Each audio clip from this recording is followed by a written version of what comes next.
¿Qué se está haciendo con ese ganado?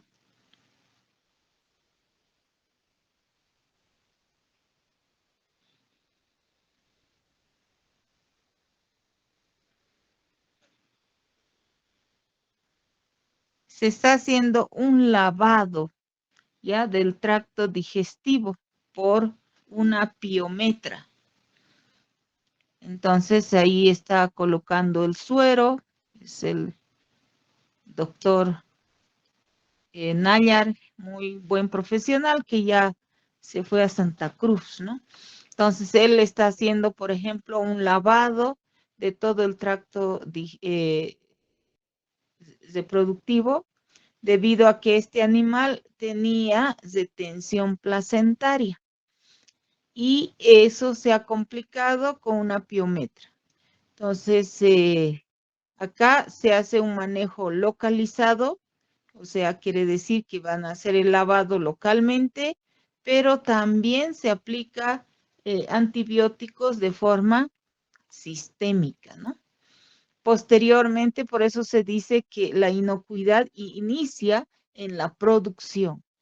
Ahora, la leche de esta vaca es posible preparar o elaborar los quesos, como estamos viendo acá.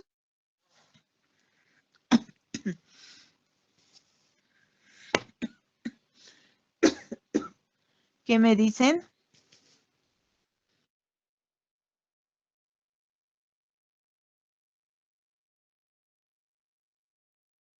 Ya, ¿y qué tiempo tiene que pasar? A lo que tenía entendido, doctora, es de más o menos 28 días. Ya, eso va a depender del producto, ¿no? En su mayoría es por encima de los 30 días. Entonces, por encima de 30 días recién se podría eh, utilizar esa leche para la elaboración, como estamos viendo acá, del queso o cualquier otro producto. ¿Qué pasa si nosotros consumimos esa leche? O el ternero también. Doctora, tal vez podríamos causar resistencia bacteriana. Ya, muy bien, habíamos indicado y me gusta mucho ese capítulo cuando ustedes trabajan con la doctora Marcelina, ¿no? De la resistencia, porque ella en algún momento mencionaba que muchos niños ya eh, nunca habían recibido una dosis de antibiótico, pero ellos ya tenían resistencia a ciertos antibióticos, ¿no? Entonces, eso es a raíz, obviamente, del alimento que ha recibido ese niño, ¿no? Que prácticamente estaba, pues, con altos contenidos de antibiótico, así como los pollos, ¿no ve? En los pollos se usa antibiótico como medida preventiva, pero el antibiótico no es preventivo, ¿no? El antibiótico es cuando ya está el agente causal. Entonces,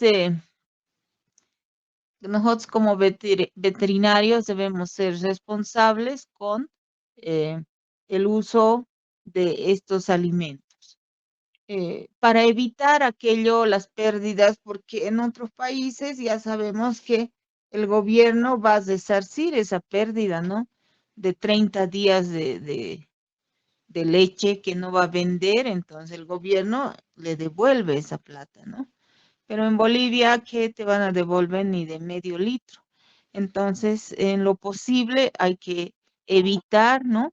El uso de los antibióticos para no tener ese retiro, ¿no? De, del alimento. Entonces, en cualquiera de estas etapas puede haber una contaminación de los alimentos, ¿no? Las setas no ocurren, son causadas, ¿no? Entonces, las malas prácticas de higiene, la manipulación, pueden ser las principales responsables de provocar las ETAs, ¿no?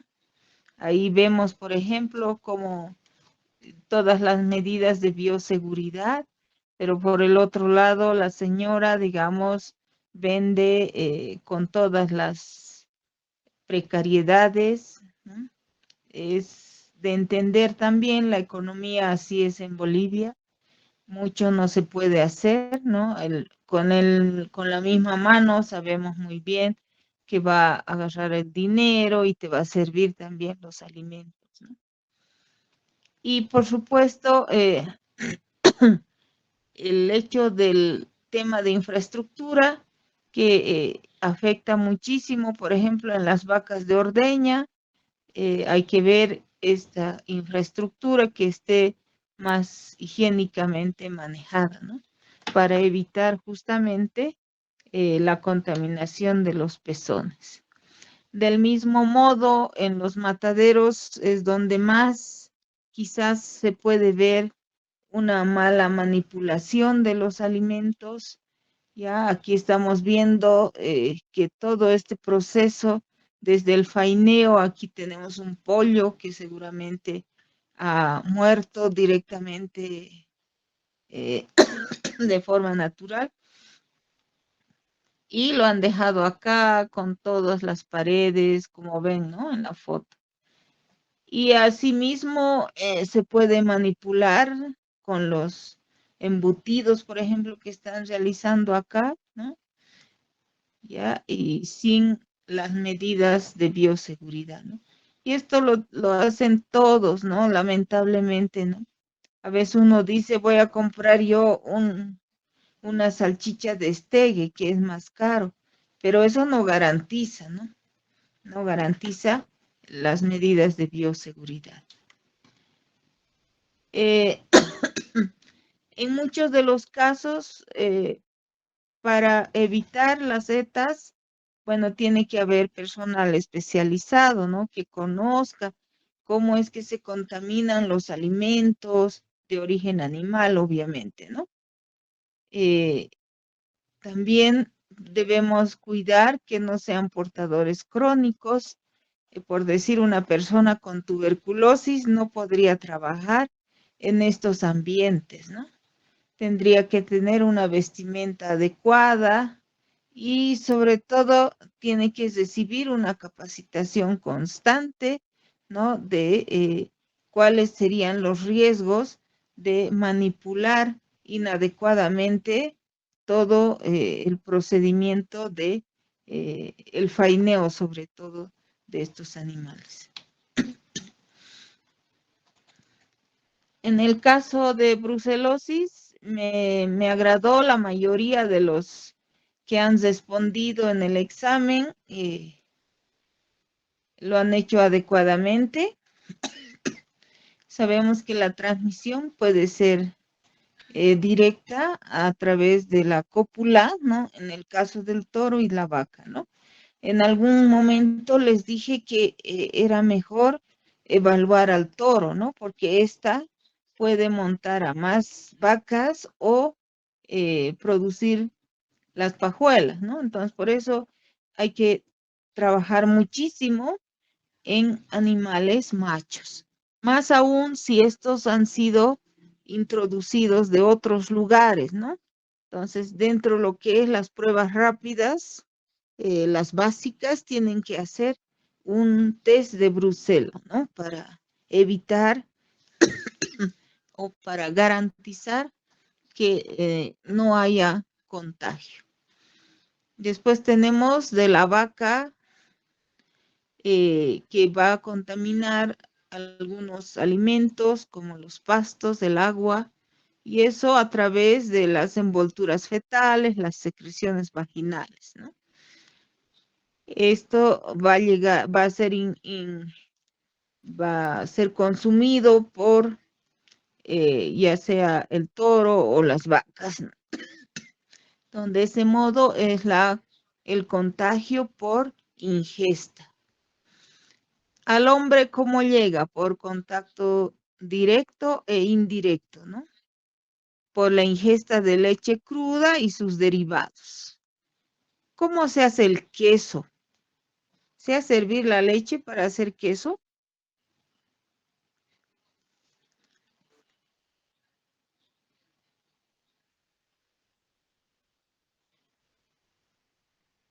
¿Alguien me puede decir?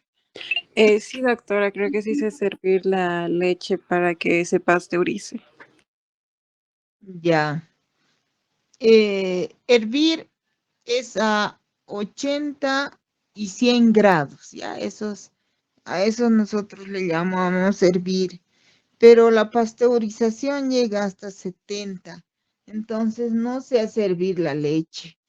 Cuando se hace hervir la leche se separan, creo, las proteínas, ¿ya? Se desdoblan, entonces ya no puede cuajar la leche. Por eso se pasteuriza nomás. Pero la mayoría de los microorganismos, digamos, mueren a 60 grados centígrados. Entonces, si pasteurizas a 70, es posible que estás garantizando un alimento inocuo. La desventaja, cuando ustedes lleguen a la elaboración de quesos, es cuando realizas el queso, por ejemplo, a 37 grados, que es lo ideal, te sale más cantidad. O sea, vale decir, por ejemplo, de 10 litros de leche, te va a salir 1,2 kg, digamos, ¿no? De queso. Pero si tú pasteurizas a 70 grados, te va a salir 800 gramos de queso. ¿Ya? Por eso es que a veces hay mucha variación con respecto al precio de los quesos, ¿no? Porque justamente eso es lo que trabajan. Te dicen, te doy un queso fresco, es más barato, pero de mayor riesgo, ¿no? Pero si te dan un queso pasteurizado, entonces este queso te cuesta más caro. Entonces, por eso varían a veces los precios, ¿ya? Entonces el hombre se va a infectar a través de el consumo de leche o queso. Lo grave de las empresas lácteas en Bolivia, eh, hacen la prueba. Ustedes cuando trabajen, por ejemplo, en Senasac, a las 5 de la mañana tienen que ir a todos los centros de ordeña y al azar seguramente sacan unas 10 muestras.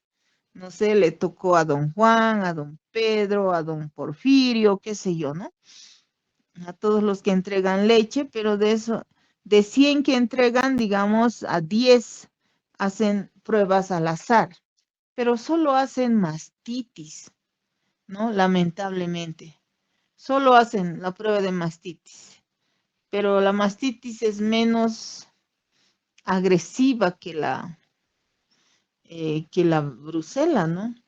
Donde deberían también tener un programa que pueda trabajar con las pruebas rápidas de Brucela, ¿no? Eso ya en campo.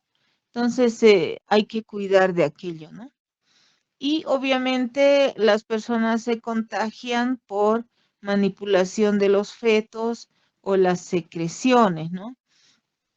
Hay un artículo que habla sobre la prevalencia de brucela en mujeres en Bolivia y se ha visto que, que sí hay un buen porcentaje, creo es 17% de prevalencia, y entre estas mujeres las que mayor positivo dieron fueron las veterinarias y aquellas veterinarias que trabajan justamente con inseminación artificial.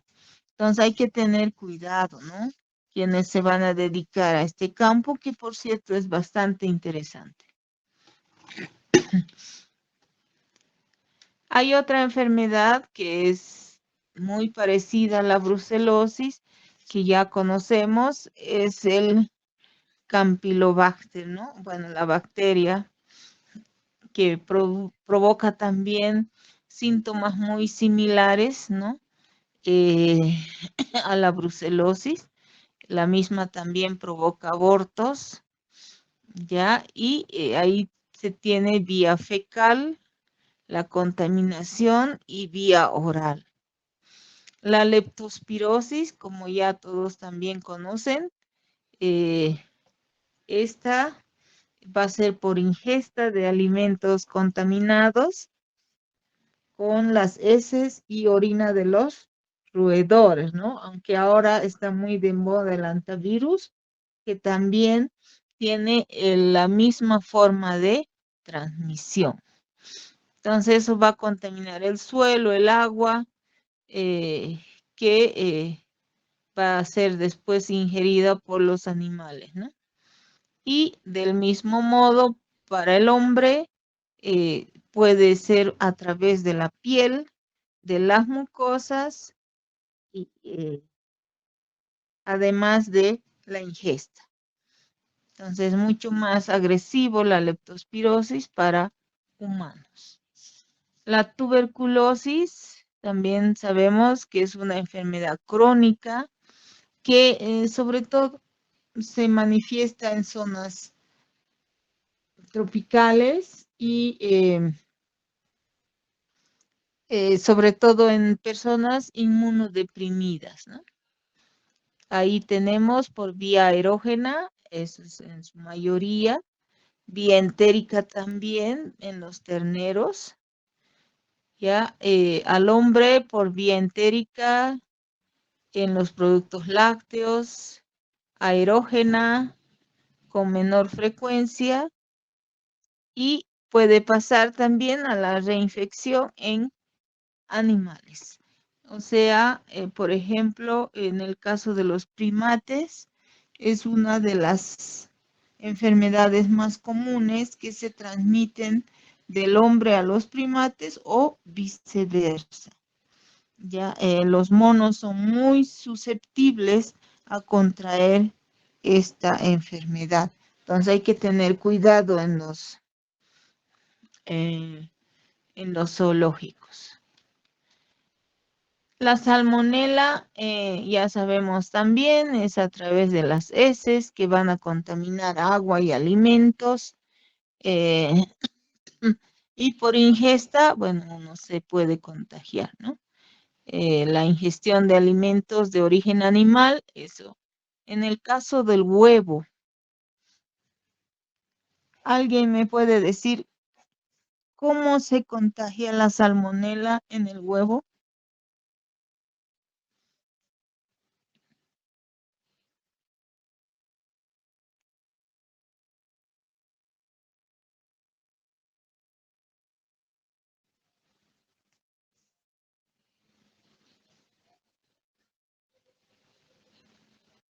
¿Qué debemos evitar?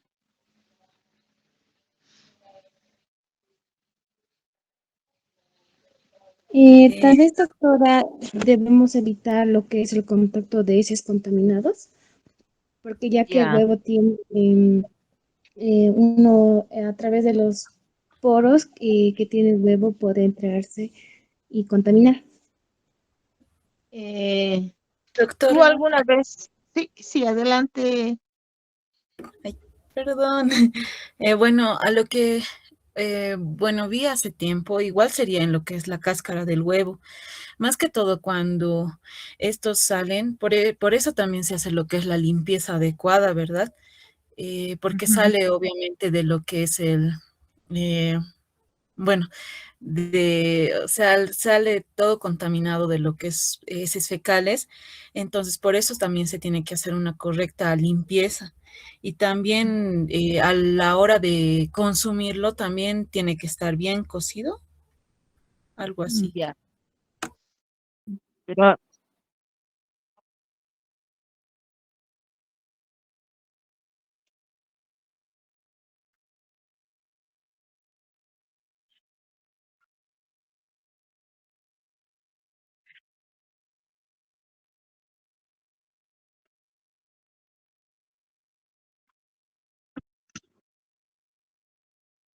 muy bien.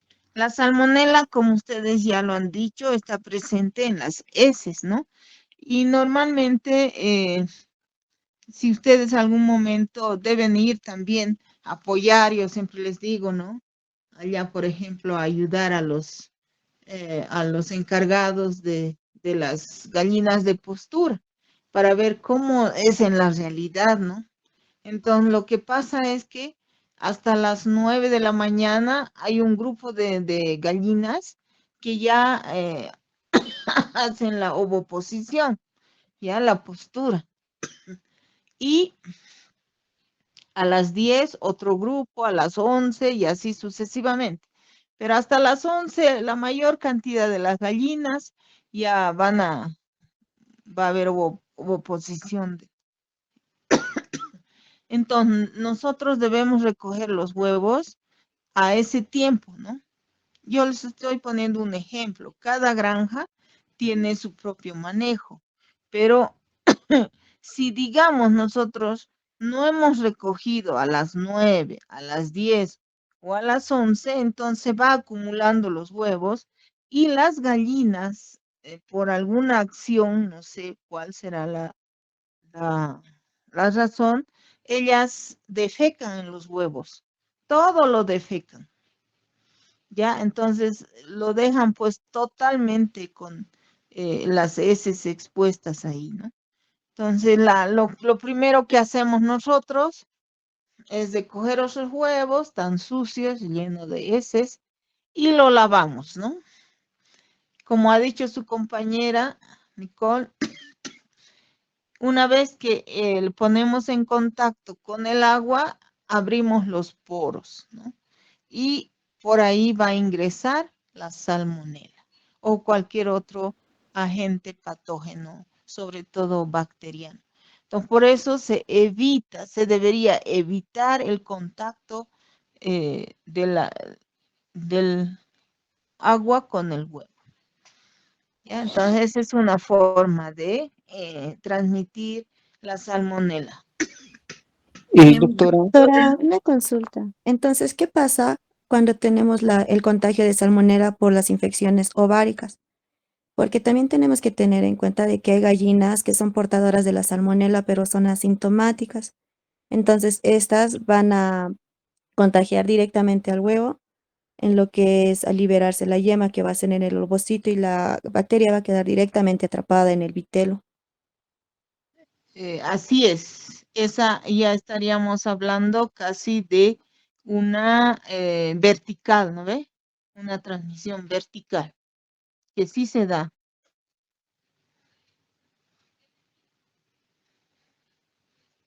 Doctora, bueno, agregando también, hace tiempo, bueno, fui a lo que es observar a lo que son los pollitos, las gallinas en sí. Más que todo, la limpieza no se hace con lo que es agua. A lo que recuerdo de esa ocasión, lo hacíamos con una espátula, algo así. Entonces lo limpiábamos todo lo que es las heces fecales antes de producirlo. Solamente vi ese paso. Luego, honestamente, no sabía qué es lo que pasaba después, pero sí vi que había esa manera de limpieza, que no se pone en lo que sí es el agua. Así es, por eso esa recomendación va porque alguna vez que les toca trabajar en esto, se olvidan, creo, y llevan su balde de agua y lo lavan. Claro, es mucho más rápido, más fácil, ¿no? Entonces, eso es lo que debemos evitar. Ahora, lo que indicaba María, en esos casos, por ejemplo, el, para saber si tiene problemas de salmonela, la yema, bueno, en realidad todo, ¿no? La yema y la clara suele ser más agua, o sea, más, sí, más aguanoso, diríamos, ¿no? Y en la yema, sobre todo, van a encontrar ustedes puntitos oscuros, ¿ya? Eso puede ser por salmonela o también puede ser por el huevo que está mucho tiempo guardado. Ya el huevo se debería consumir hasta antes de los 15 días, pero si el huevo está más tiempo, entonces ya se van formando esas zonas oscuras, ¿no? Entonces, por ese lado es complicado, digamos, estar seguros que sí o no tiene salmonela, porque eso ya de forma vertical se ha dado la infección, ¿no? Entonces ahí solamente tendríamos que trabajar en las ponedoras, ¿no? En las gallinas. Luego tenemos la yersinosis, que es causada por una yersenia, y esta también está en las heces, ¿no? Que van a contaminar del mismo modo el agua y los alimentos. Pero esta bacteria se da más en los porcinos. La erisipela también es más en los porcinos, y el ser humano se contagia por la mala higiene, ¿no? De las manos sobre todo, porque esta tiene vía cutánea. Entonces, por eso cuando hay esta enfermedad en los porcinos, hay que trabajar muy bien las medidas de bioseguridad. Condiciones para el almacenamiento en frío. Todos ya sabemos también esta parte. Debemos almacenar los productos de forma separada, ¿no? Tenemos que almacenar los lácteos por un lado, las frutas por otra, las verduras y las carnes, ¿no? Entonces, de forma separada. Al menos el pescado tiene que estar siempre en bandejas totalmente separadas del cesto. Estas deben ser cubiertas con sus tapas, ¿ya? Para evitar la contaminación. No almacenar las latas. Ustedes saben que las latas contienen metales pesados.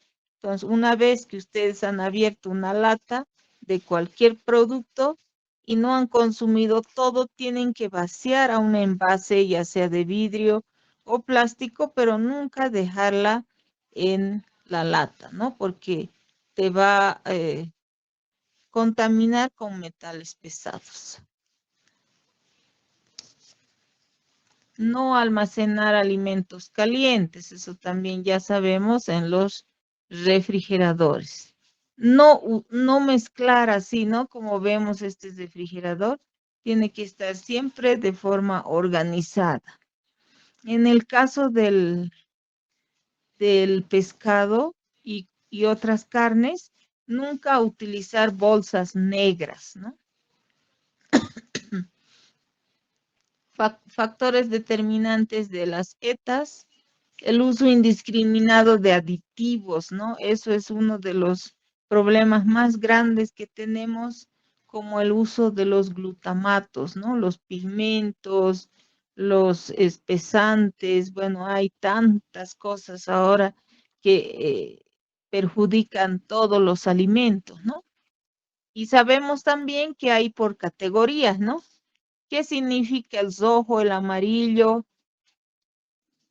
el blanco, el azul, el verde de estos aditivos?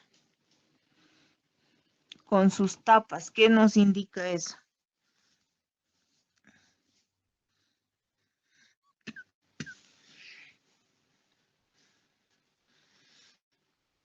¿Qué nos dice el tapa roja, el tapa amarilla y la tapa blanca?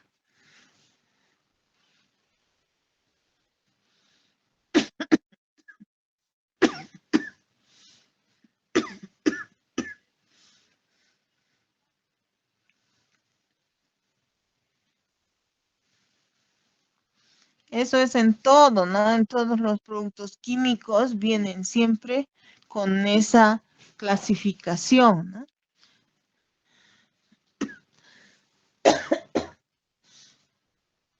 A ver, ¿alguien?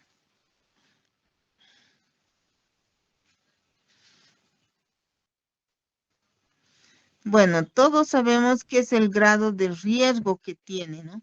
Por ejemplo, el de tapa roja sabemos que es un producto químico que es el más peligroso, ¿no? Si este fuese un colorante, por ejemplo, para o un saborizante para el yogur, por ejemplo, que utilizan bastante.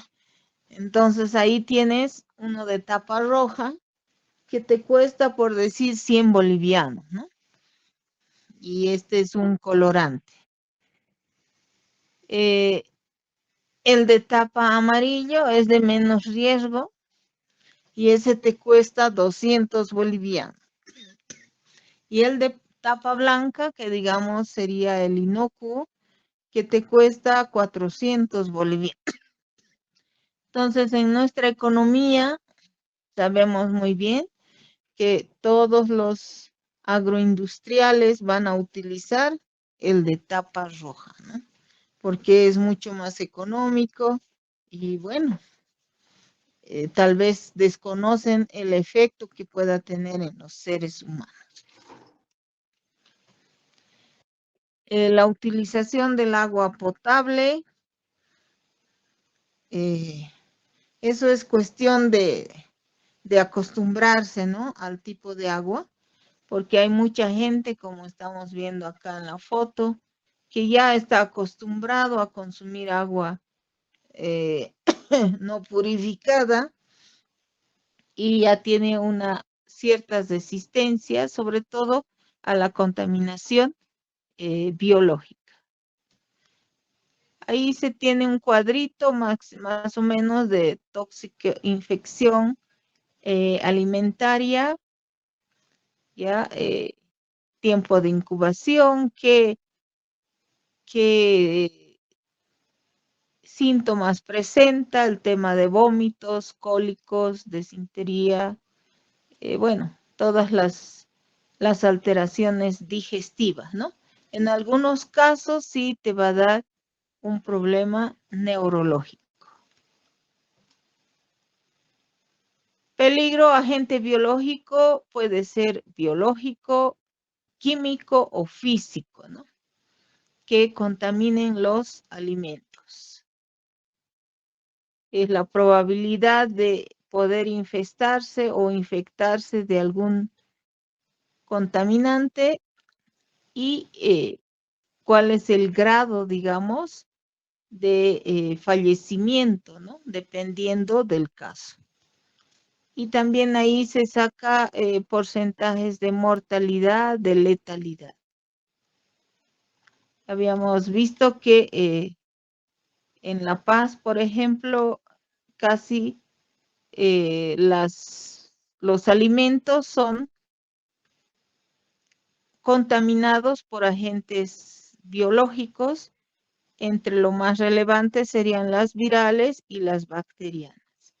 Dentro de los agentes químicos solo tenemos bajo y los parasitarios más aún. La cadena epidemiológica de las ETAs. Entonces debemos conocer siempre el agente causal, si es microbiológico, el huésped o susceptible al que va a llegar, la puerta de entrada, o sea, la vía de transmisión, como habíamos hablado de la fasciola, el modo de transmisión, si es por ingesta o por contacto directo, la puerta de salida, ¿no? Si es que la hay. Entonces, todos estos puntos debemos tomar en cuenta cuando hacemos un estudio epidemiológico de las ETAs. La contaminación química es la más terrible porque la biológica se puede trabajar con algunos antibióticos, antimicóticos, qué sé yo, ¿no? Pero la contaminación química en muchos casos es bioacumulable. Entonces hay toxinas naturales que vienen del suelo, como algunos metales pesados, como el arsénico, los plaguicidas que tienen un sinfín de compuestos químicos, los residuos de las drogas, los aditivos que hace rato hablábamos, y del cual se hace un uso indiscriminado con los nitritos y nitratos, que son sustancias que van a ir a matar a las bacterias que hay en los alimentos para evitar que haya la descomposición del alimento, ¿no? Después están los colorantes, los detergentes, los más utilizados. La diarrea infantil es uno de los mayores problemas de salud pública, ¿no? Ahí nos da algunos datos de cuántos son afectados según las edades. Estos hasta los 5 años siempre van a tener problemas de diarrea. Cuando aumentan los peligros, cuando hay cambios en los sistemas de distribución, cuando se sacan nuevos productos, donde vas a utilizar, por ejemplo, nuevos colorantes, nuevos saborizantes, la nueva tecnología, sobre todo para la conservación de los alimentos. Nosotros, por ejemplo, en una asignatura hacemos la elaboración de productos pesqueros, ¿ya? Y uno de ellos, por ejemplo, es el ahumado de peces. Y el ahumado requiere del uso de los nitritos y nitratos, ¿ya? Esto cuando tú vas a conservar un pescado ahumado hasta los 6 meses. Entonces, quizás en ese momento sí puedes utilizar nitritos y nitratos, pero hay algunos colegas que dicen no, y tenemos que usar, así lo tengas que comer ese mismo día, ¿no? Yo, por lo menos, soy enemiga de utilizar los compuestos químicos si el consumo de ese producto va a ser de forma inmediata. Entonces, no hay necesidad de colocar. Aparte de que hace daño, también el costo del producto te va a elevar.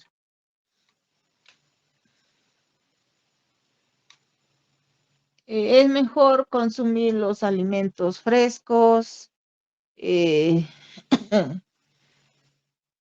mejor consumir en algunos casos, dependiendo, alimentos crudos, al menos en animales siempre debe trabajarse con alimentos crudos. Los porcinos, por ejemplo, consumen plátano, o sea, el banano, pero el banano en una etapa de maduración que se llama el pintón. O sea, eso es entre el plátano verde y el plátano maduro, digamos, una etapa intermedia. Entonces, muchos productores de porcinos les dan ese banano, les dan crudo y es mejor así, ¿no? Pero hay otros que dicen que no, que hay mejor ganancia de peso y le dan cocido, ¿ya?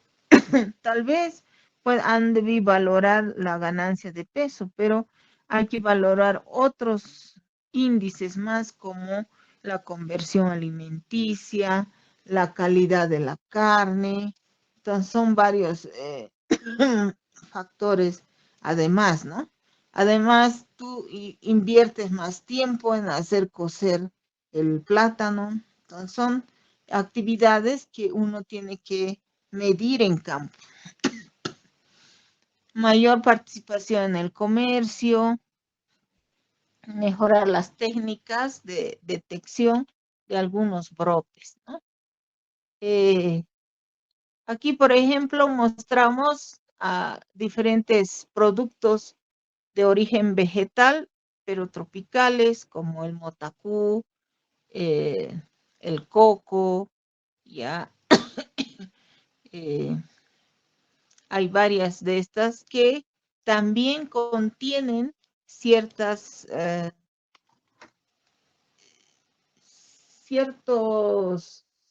microorganismos que pueden provocar o pueden desencadenar toxinas, ¿no? Entonces hay que tener cuidado en ese consumo. Ahí nos da algunos datos de, por ejemplo, contaminación con salmonela, que puede alcanzar hasta un 47%. control sanitario de los alimentos. Como les decía, si ya tenemos un alimento contaminado, muchas veces utilizan nitritos, nitratos para corregir, ¿no? Hay organizaciones que trabajan como el SENASAC en diferentes etapas de la cadena productiva, ¿no? Hay grupos de inspección de los alimentos, los laboratorios, lamentablemente los laboratorios tienen que ser certificados por el SENASAC. Nosotros, por ejemplo, como universidad no podríamos hacer evaluación de las muestras porque nuestro laboratorio aún no está certificado. Después involucra también el departamento de bromatología, ¿no? Para saber las características nutricionales de los alimentos que proporcionamos. El control de medicamentos, esto también se hace la resistencia a los fármacos en laboratorios especializados. Hay que hacer un registro, una inspección y el análisis del laboratorio. Todo esto para garantizar la inocuidad de los medicamentos.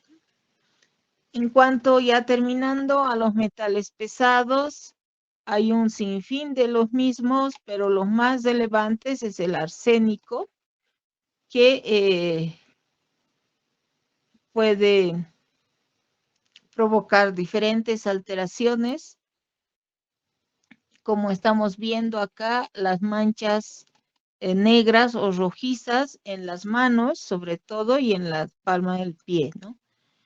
Que en la canal también se puede ver, en el caso de los cerdos, en la parte costal, ¿ya? Es ahí donde también podemos encontrar estas manchas. Después está el cianuro, ya que en Viacha el 2024 hubo denuncias por contaminación de cianuro. Esto es un metal volátil que utilizan para amalgamar el oro, ¿no? Más que el mercurio, o sea, más efectivo es el cianuro. Entonces es por eso que utilizan en todas las minas destinadas a la explotación de oro, pero que como es volátil, puede afectar más rápido a las personas que manipulan este metal, ¿no? Entonces, por eso hay que tener mucho cuidado con el cianuro. La dosis tóxica en animales es mayor a 2 miligramos por kilogramo y afecta sobre todo a las hormonas del crecimiento. ¿Ya? Puede provocar también la asimilación de yodo. Y todos los metales pesados pueden afectar el sistema nervioso, ¿no? Va a haber neuropatías crónicas en diferentes órganos, ¿no? Las malformaciones como la ataxia, cistitis, puede haber también, por ejemplo, anotias, todas las malformaciones que puede provocar en los animales y en las personas. El cianuro se va a expandir más en las épocas de lluvia, ya donde va a haber mayor contacto, obviamente, con las fuentes de agua, ¿no? Si nosotros queremos sacar una muestra de cianuro, debemos trabajar en sangre en una cantidad de 5 a 10 ml para llevar a los laboratorios especializados. También ellos pueden trabajar a través de plasma. Si hacemos una biopsia, tenemos que llevar principalmente hígado de 500 a 100 gramos. después seguido de riñón, músculo y así sucesivamente. Si es la muestra de orina, de 10 a 20 ml. Y si llevamos una muestra de agua simplemente, entonces llevamos 500 ml de agua. Todo este material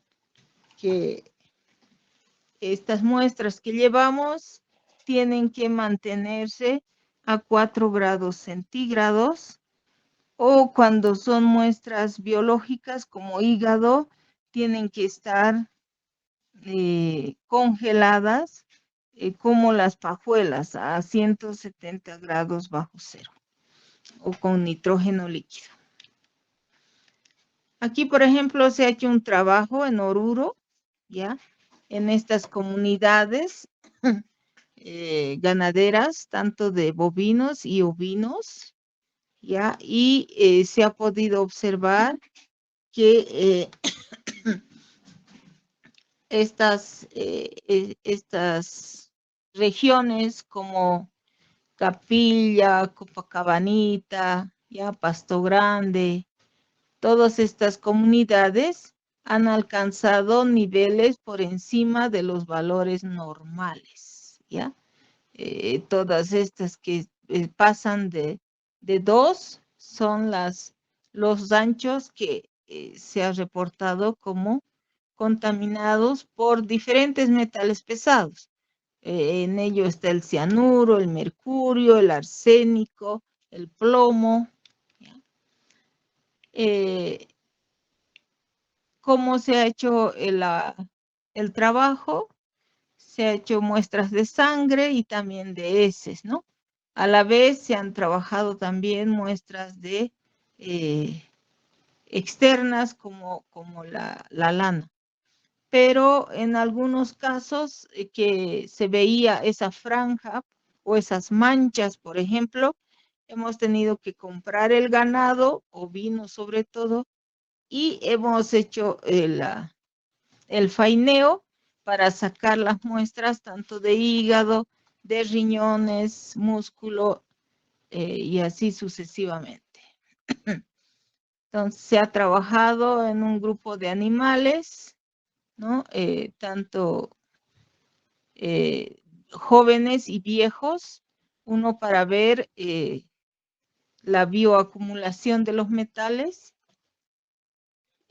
animales también que han sufrido abortos, en aquellos que hubo malformaciones, ya en aquellos animales consanguíneos, en aquellos que consumían forraje y agua de lugares contaminados, y así sucesivamente, ¿no? Y estos son los valores que se ha podido revisar. Ya. Entonces,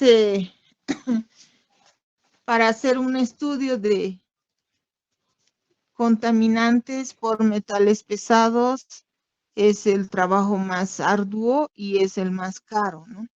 Pero que te da respuestas muy beneficiosas, ¿no? Si nosotros damos alimentos con metales pesados, pues es el mayor daño que podemos causar en la sociedad.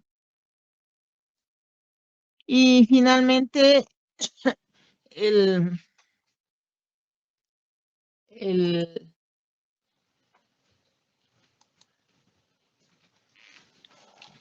la contaminación física, más hablamos de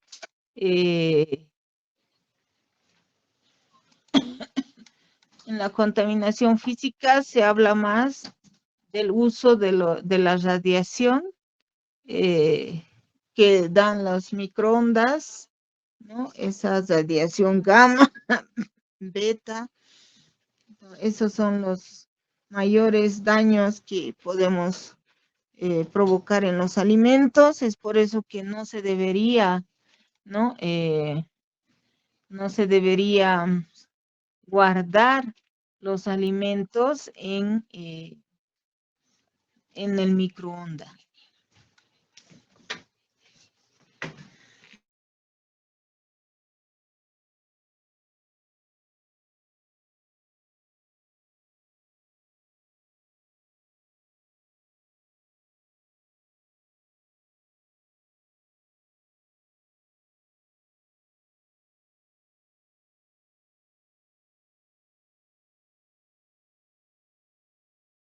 ¿Tienen alguna consulta, dudas respecto a este tema de los ETAs?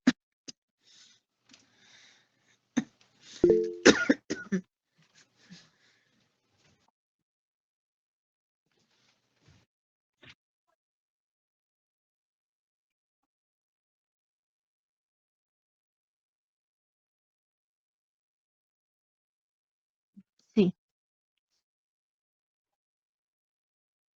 Es lo mismo, ¿no? Cuando dicen los extranjeros llegan, toman un vaso de agua y ya se enferman, ¿no? De cualquier bacteria, eh, como las E. coli o la salmonela, ¿m? Pero los niños en el campo, por ejemplo, no solo los niños, ¿no? Las personas que viven en el campo no disponen de agua potable. Entonces se toma nomás el agua de cualquier curichi, de cualquier pozo, ¿ya? Y claro, esta tiene una contaminación biológica, pero al niño no le va a dar problemas de diarrea, vómitos, ningún síntoma digestivo, porque él ya tiene cierta resistencia a esos patógenos, ¿no? A eso me refería un poco.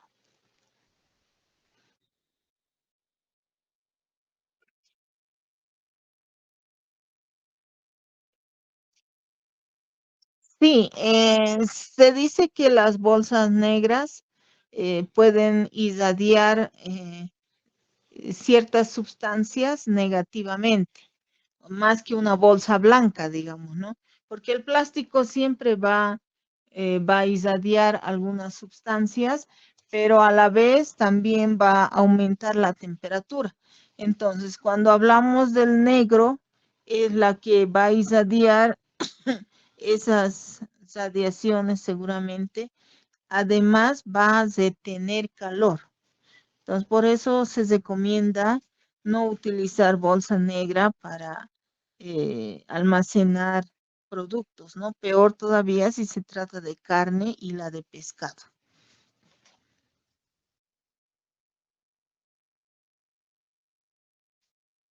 Bueno, me gustaría que revisen ya cada 3 personas puede ser sobre un producto que consuman en casa.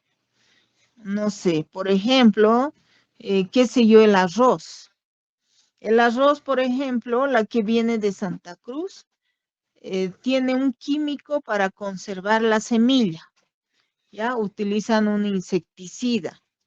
Como les he dicho, de acuerdo a la gravedad, hay con tapa roja, amarilla, verde, azul. La verde, azul, blanca son las más inocuas, pero que cuestan caro. Entonces utilizan un insecticida de tapa roja, digamos, ¿no? Eso en la primera etapa. Una vez que siembran, colocan abono, ¿no? Que viene también químicos, ¿no? Para el control de malezas, porque ya en cierto momento, a los 3 meses, digamos, o 2 meses de haber sembrado el arroz, nacen malezas que perjudica el crecimiento de la planta de arroz. Entonces ahí utilizan otro químico que es un herbicida. Una vez que han utilizado el herbicida, a veces tiene plagas, o sea, son insectos que se van a ir comiendo el fruto, las espigas del arroz. Entonces, otra fumigada, ¿no? Para otro insecticida. Finalmente, cuando llega a la peladora, ya donde va a sacar las cáscaras del arroz, utilizan el refinado, no sé cómo se llama, para hacer el arroz grano de oro. Entonces, para hacer ese arroz grano de oro utilizan un químico más, creo está a base de mercurio. Y así hacen tan finito el arroz, ¿no? El grano. Entonces, imagínense cuántos productos ya se ha utilizado hasta ahí, ¿no? Entonces, son 7 productos más o menos, 7 químicos, y lo que yo quisiera es que investiguen cuál es el efecto en la salud de quien lo consuma. O sea, ¿qué pasa con esos insecticidas? Atacan al sistema nervioso, provocan cáncer, provocan diabetes, no sé, más o menos así quisiera que puedan hacer de cada producto.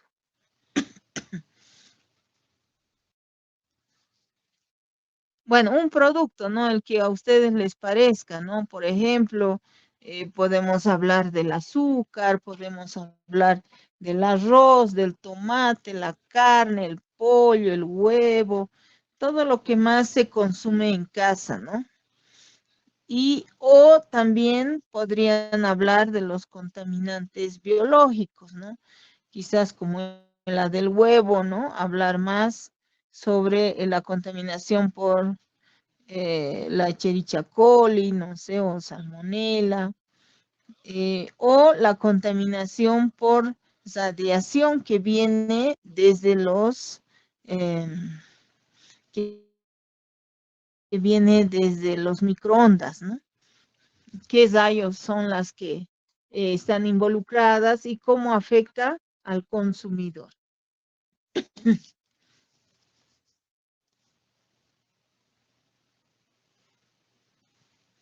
Entonces, eso por favor para la siguiente clase, ¿ya? Y ahora vamos a terminar con el examen. A ver, vamos con la pregunta 1. ¿Quién quiere hacer la pregunta y respuesta?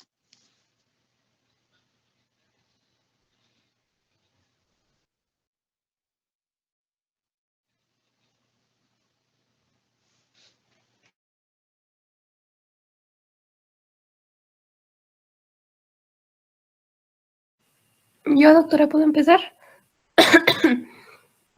Adelante, adelante. Cite 3 factores predisponentes del ambiente para la leishmaniasis. ¿Tengo que responder, doctora, también?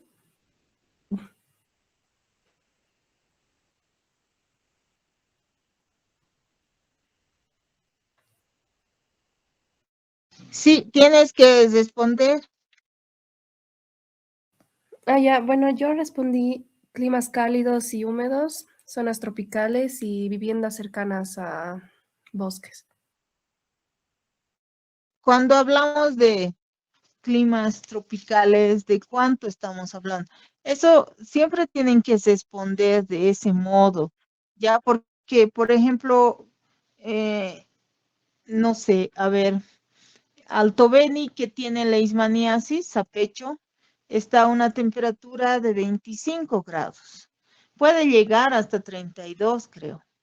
Zuzenavaque, que también tiene leishmaniasis, está a una temperatura de 32, 33 grados. Villamontes, que es una temperatura muy alta, llega hasta los 42 grados centígrados. Entonces, por eso tenemos que trabajar un dato, ¿no? ¿Cuál sería esa tropical?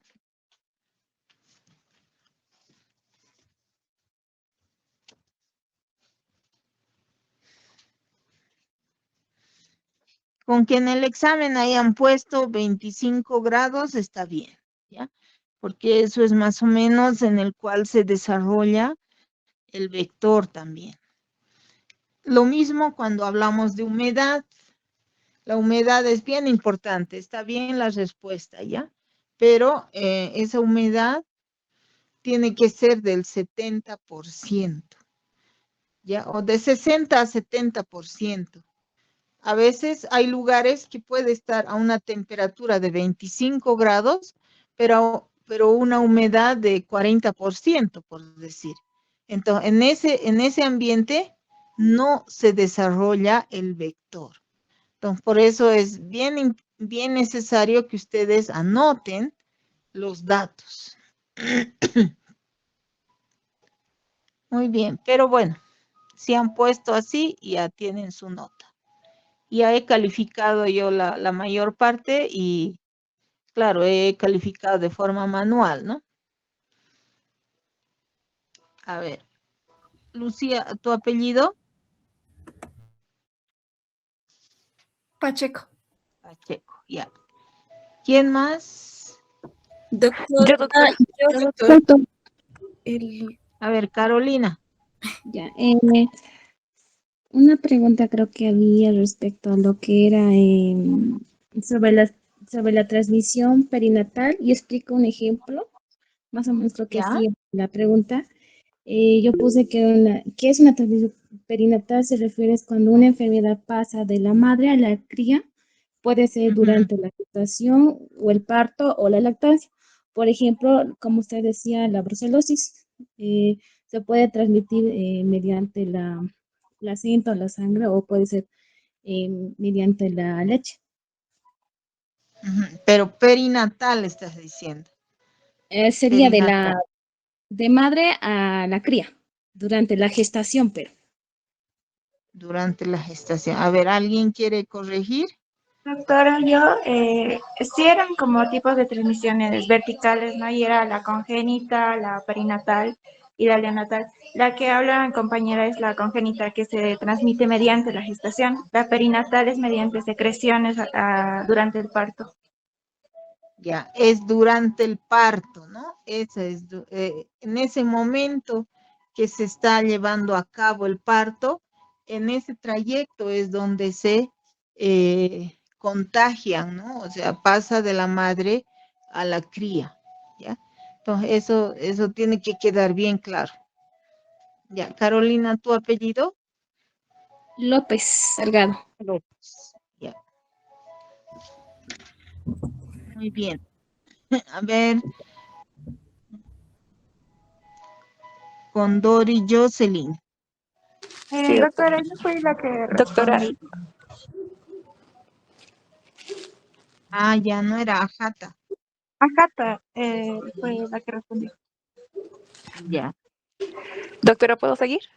Sí, sí. Bueno, una de las preguntas decía que indique 3 características de la carne cuando ésta ha sido faeneada en un entorno estresante. A lo que yo respondí fue un pH elevado, la carne se ve más oscura de lo normal y la carne es dura. Esas serían las 3 características que yo puse. Ya, no, está bien. Solo que el pH, ¿cuánto es esa elevada?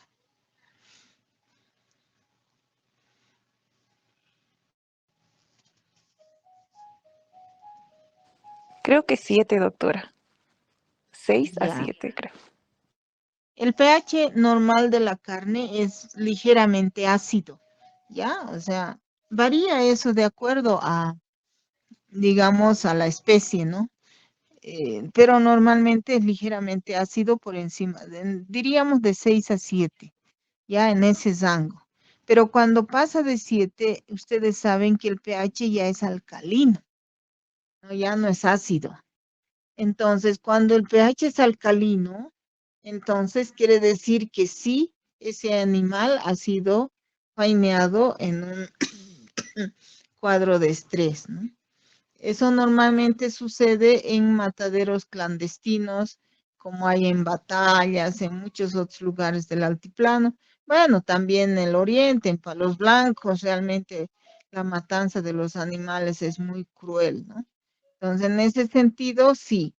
Entonces, pueden mencionar cuando hagan la respuesta pH elevado por encima de 7 o pH alcalino. ¿Ya? Apellido, Condori, ¿no?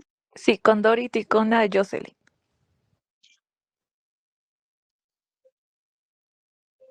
¿Quién más quiere participar? Yo, yo, yo, doctora, doctora. Doctora, por favor. Naomi, no, no Limache. sé. Ya.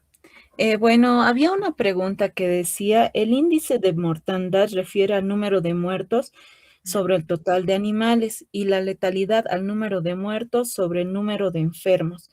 Yo Ujú. lo puse verdadero, porque es verdadero, porque la mortandad en sí va a tomar como base a toda la población animal, mientras que O sea, la mortandad va a medir muertos sobre el total de animales, mientras que la letalidad va a medir muertos sobre los enfermos y va a tomar como base únicamente a lo que son los animales que han presentado lo que es la enfermedad. Ya, ¿y estaba bien la respuesta? Sí, doctora. Ah, ya, muy bien. Ahora sí, Naomi. Gracias, Doc. La pregunta que seguía va, bueno, en sí dice que señalemos tres enfermedades y su forma de transmisión. En este caso, Ya. yo puse la leishmaniasis, la brucelosis y la toxoplasmosis. Leishmaniasis porque se va a transmitir a través de una picadura de un insecto vector, la brucelosis por contacto con fluidos infectados, vía genital, transplacentario también, como sabíamos, por la leche. La toxoplasmosis por el consumo de la carne cruda, que también podría estar mal cocida, o también por contacto de heces, o la vía transplacentaria. Ya. Sí, ahí yo solamente quería que coloquen vertical, horizontal, pero ya lo han explicado, no hay problema. Pero si alguien ha puesto vertical, horizontal o ambas, ¿no? Como en el caso de brucelosis puede darse ambas, ¿no? Entonces ahí no hay ningún problema. Muy bien, Belinda. Ya, doctor. En una de las preguntas decía, era de falso verdadero, decía, un reservorio es aquel animal o vegetal donde se encuentra el agente causal, el cual en casos de estrés puede manifestarse la enfermedad. Yo lo puse verdadero y lo que me marcó es que estaba correcto, ya que un Ya. reservorio es el que transmite la enfermedad, pero no manifiesta lo que es los signos y síntomas. Pero Ajá.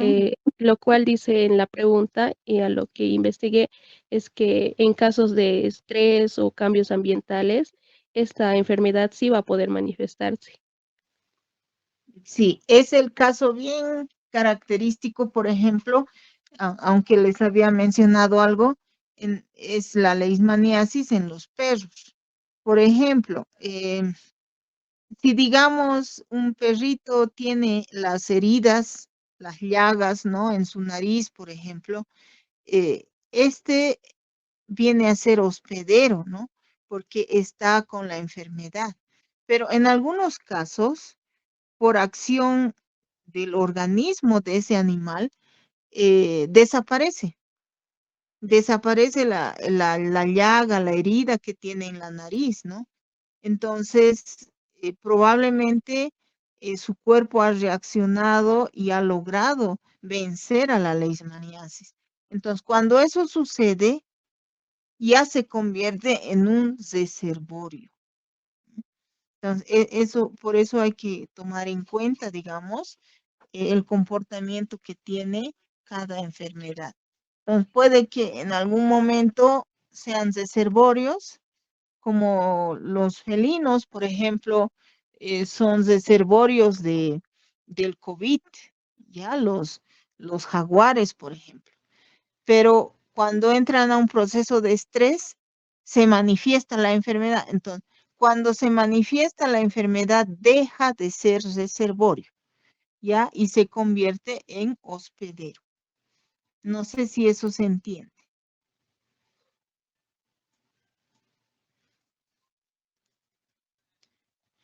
¿Hay dudas al respecto?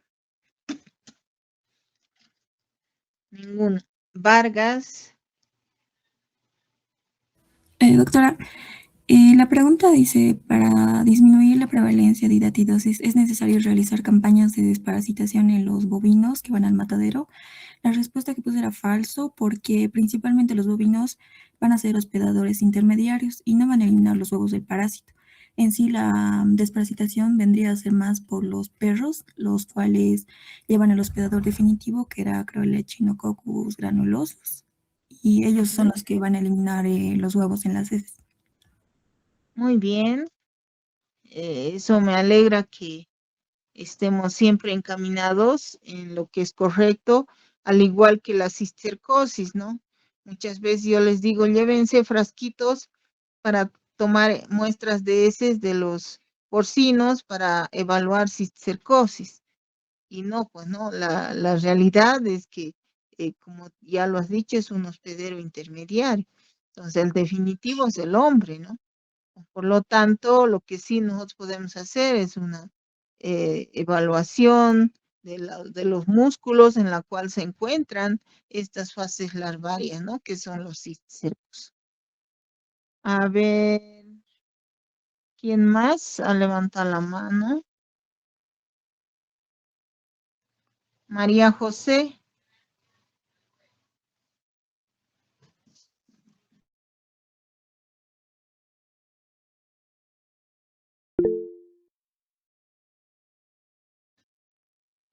Odalis.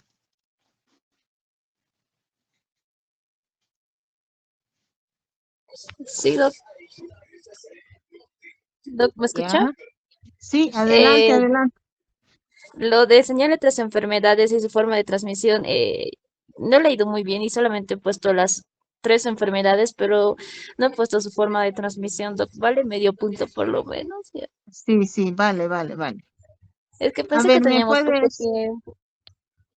¿me puedes decir, Odalis? Y ahí un poquito creo se han confundido. ¿Cómo se da la transmisión del boro, de la miasis? Creo muchos me han hablado del mineral, ¿no? Pero del boro yo estaba preguntando de la miasis. Entonces, ¿cómo se da esa transmisión? Yo hubiera anulado la pregunta, pero había personas que han respondido, así que cuando responden ya no puedo anular. ¿Cómo se da esa transmisión, Odalis?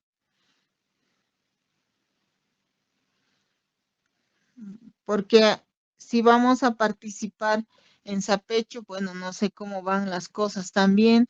Hemos dicho vamos a hablar del boro. Eso es esa miasis que tienen la mayor parte de los perritos allá.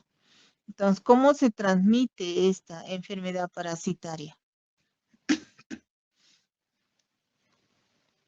Si estoy en lo correcto, Doc, es mediante la picadura de garrapatas infectadas. Esas son las riquecias, son protozoarios como la anaplasmosis. Esa es la que transmite la garrapata. ¿Alguien que recuerda?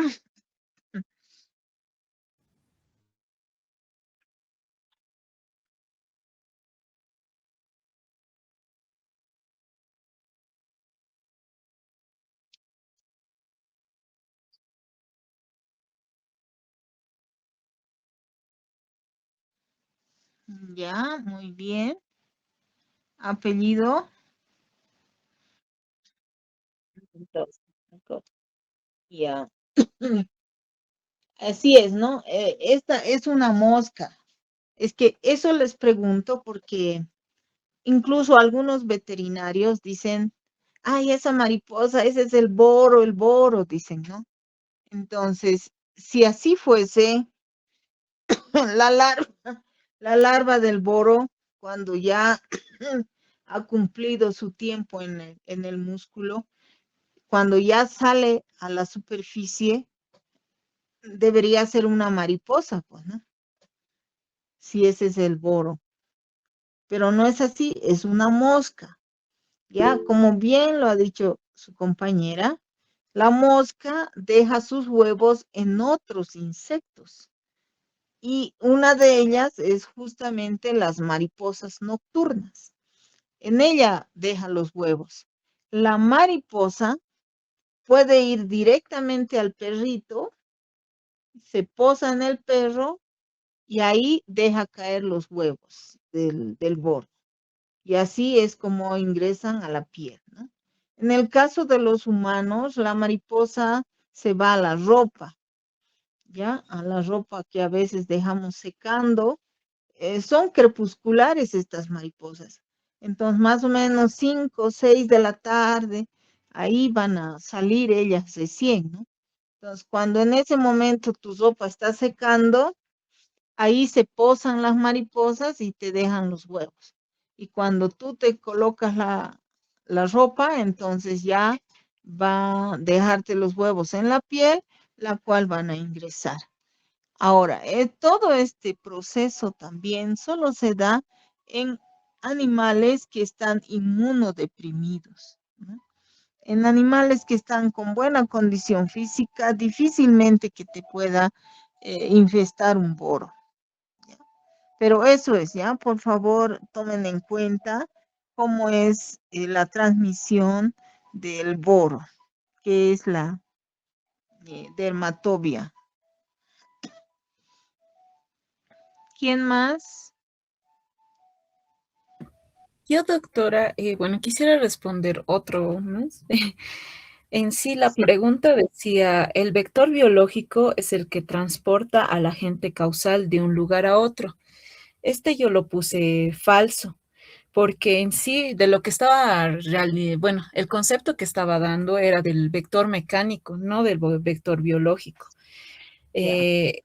Porque el vector biológico, o sea, se desarrolla en sí dentro de lo que es, o se multiplica en sí en lo que es el interior del animal, mientras que el vector mecánico sí va a transportar de un lugar a otro, ya sea mediante lo que es moscas, se podría decir, o algo así. Ujú. Ya. Y el vector paraténico es el que magnifica. Ya, por ejemplo, claro, es un vector biológico, pero que magnifica la potencia, digamos, ¿no? De generación a generación. O sea, en cada generación va magnificando cada vez el agente causal va a ser más fuerte, ¿ya? Eso es el paraténico. Muy bien, ¿alguien más?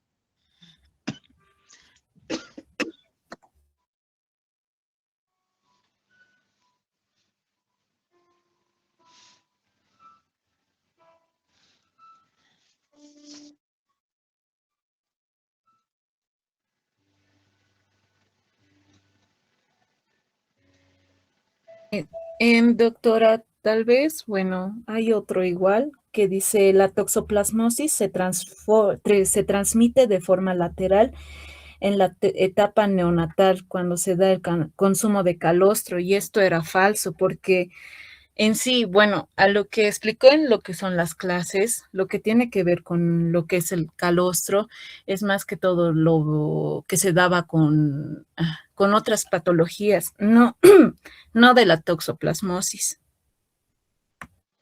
Bueno, la toxoplasmosis se puede transmitir también a través de la leche, pero no era una transmisión lateral, sino una vertical, ¿no? Por eso era falso. Ah, ya. Gracias, doctora. Sí. ¿Qué más tenemos? Del reservorio. Esta sí, un poquito, casi nadie ha respondido. En el caso de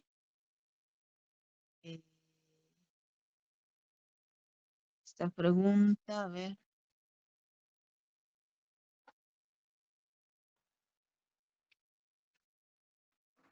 Esta de la primera, las enzimas, dice, ¿no ve?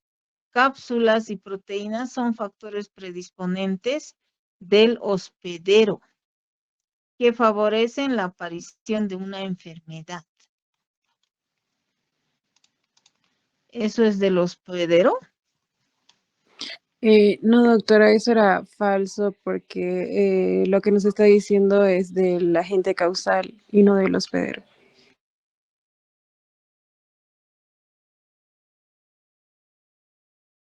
Muy bien, entonces, esa es algo que yo les digo siempre con que alguito está mal en la pregunta o respuesta, entonces ya es falsa, ¿no? La respuesta. Muy bien, entonces quería, no sé si hay alguien más que tiene algo para exponer o ya con eso concluimos.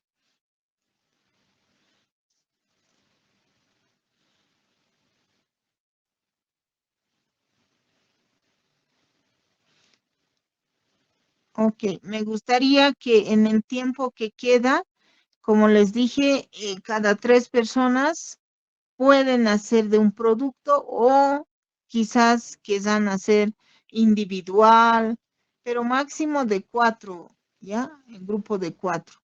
Entonces, por favor, revisen literatura con respecto a las etas o la tía, ¿no?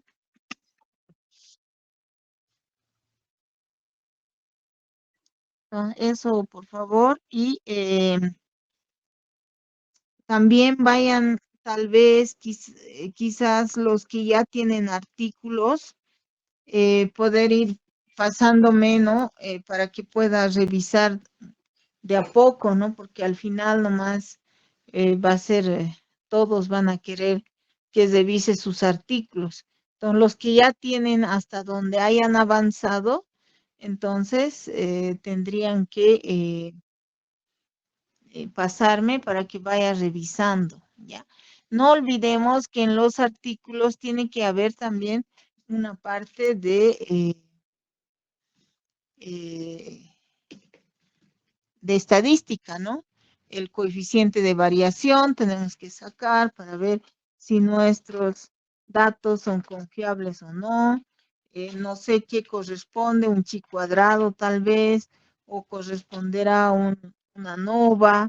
¿Ya? Todos esos datos son los que deben incluir en la valoración de sus temas. ¿Ya?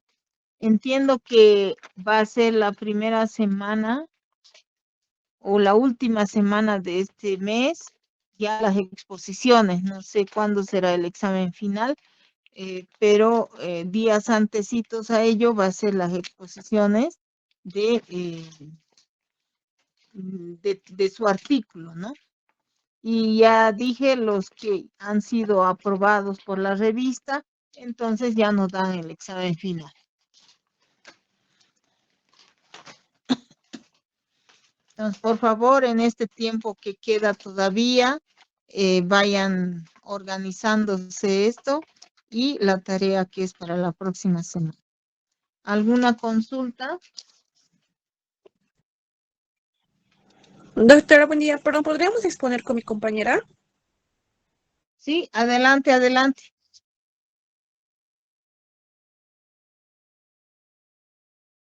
Ya, doctora. ¿Podemos mostrar diapositivas? Sí.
Doctora, no sé si se ve la presentación. Se ve, solo que tienes que apagar el volumen de la compu. Sí, doctora, ahí, listo, ya está. Adelante. Bueno, ya, doctora, buenos días, compañeros, buenos días, buen día, doctora. Nosotros vamos a exponer factores de estrés en Choquenaira. Bueno, los factores de manejo y ordeño se dividen en tres. De higiene deficiente, que esto significa que por malas prácticas de limpieza antes y después del ordeño, o sea, las máquinas que no lo limpian antes, y, o sea, y al pasar a otra vaca, no lo limpian y no no hacen la limpieza adecuada. Y estas son las causas principales de la propagación de la mastitis contagiosa de vaca en vaca. Luego, el estrés mecánico por el mal equipo. El uso de las pezoneras de tamaño inadecuado o máquinas mal calibradas pueden causar lesiones físicas de los pezones y la ubre, abriendo una puerta y entrada a la infección, porque no todos los pezones son del mismo tamaño y la máquina solamente es un solo, o sea, es un solo tamaño y al que cuando están mal calibradas ya que lo usan bastante. El estrés en el periparto es en el periodo cercano al parto. Es en el momento de mayor estrés fisiológico para la vaca, lo que compromete su respuesta inmune frente a invasiones bacterianas. Siguiente, por favor. Bueno, ahora los factores climáticos y ambientales. El estrés también es por la calor. En las regiones de los llanos como Santa Cruz, Cochabamba, y donde son las temperaturas son altas y la humedad elevada, aumenta el riesgo de mastitis ambiental. Esto favorece la proliferación de patógenos en el entorno donde descansan los animales. Luego, cuando los cambios son bruscos en la temperatura. En el altiplano y valles, los fríos intensos y las heladas pueden perturbar el estado hídrico y nutricional del animal, predisponiendo a deficiencias minerales que afectan a la salud mamaria. Y en épocas de lluvia, el lodo y el barro en los corrales o zonas de pastoreo durante la temporada de lluvias incrementan la carga bacteriana que entra en contacto directo con los peces. Y ahí es donde se va creando los patógenos. Siguiente, por favor. Bueno, en los factores nutricionales y genéticos está uno que es el equilibrio de energía negativo. Las vacas no reciben la energía suficiente para el nivel de producción. Son más susceptibles a infecciones. Luego, la deficiencia de minerales regionales. La falta de calcio, vitamina D, vitamina A, vitamina E y el selenio afecta la función antioxidante e inmunitaria, elevando el conteo de células somáticas. Luego, la alta producción de leche. Genéticamente, las vacas con mayor volumen de producción tienden a ser más vulnerables a la mastitis si no se manejan adecuadamente su nutrición y su salud. Ahora mi compañera va a continuar. Bueno, un ratito.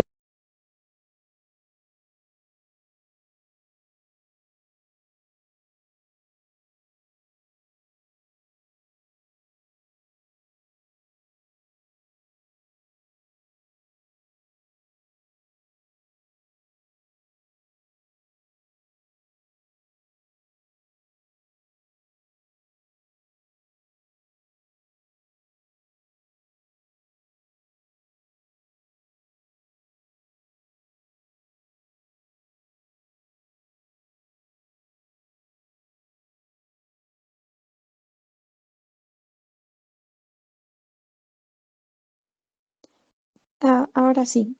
Yo voy a exponer los tipos de transmisión y sus agentes causales en la mastitis y algo que hemos podido notar en nuestro proyecto en Chuquinaira. Tipos de transmisión sería la transmisión de hombre-animal. Esto llegaría a estar causado por la mala manipulación en el ordeño y en el manejo de la ubre. En el ordeño con las manos sucias o todos los estornudos cerca de las ubres y la manipulación sin lavado ni desinfección. Ahora, otro podría ser la ordeñadora, que como ahí nos comentaban ya es bastante bastante antigua que nunca ha sido cambiada. Entonces, ese podría ser otro factor. Y sus agentes causales son Staphylococcus aureus, el Streptococcus y la Escherichia coli. Ahora, en los tipos de transmisión de animal a animal, puede ser el contacto entre las ubres, la leche infectada que entra en contacto con otros pezones, o si no, de madre a cría, la cría mama de una madre infectada o varias crías maman de distintas hembras. Sus agentes causales estarían siendo el Staphylococcus aureus, Streptococcus agalactiae y en este caso podría llegar a ser también el micoplasma. Eso sería, doctora.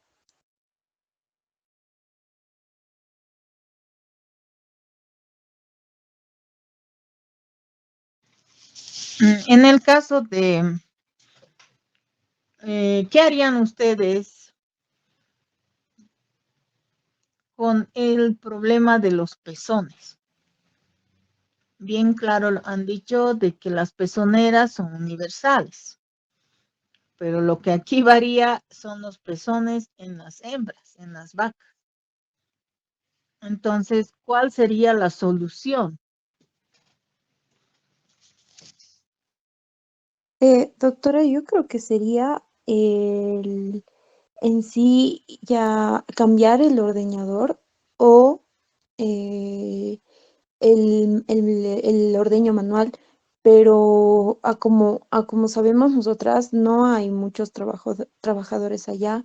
Sería que mm, se pueda haber más trabajadores para el ordeño, porque si solo uno trabaja con 12 vacas, entonces ahí ya estaría el contagio.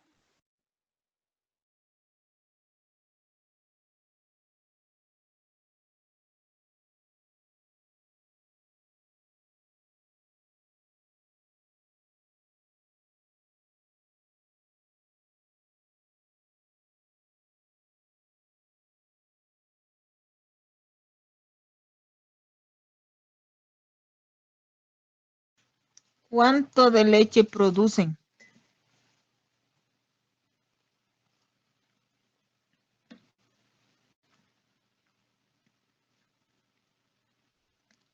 Un promedio de la producción de leche en las vacas de Choquenaira.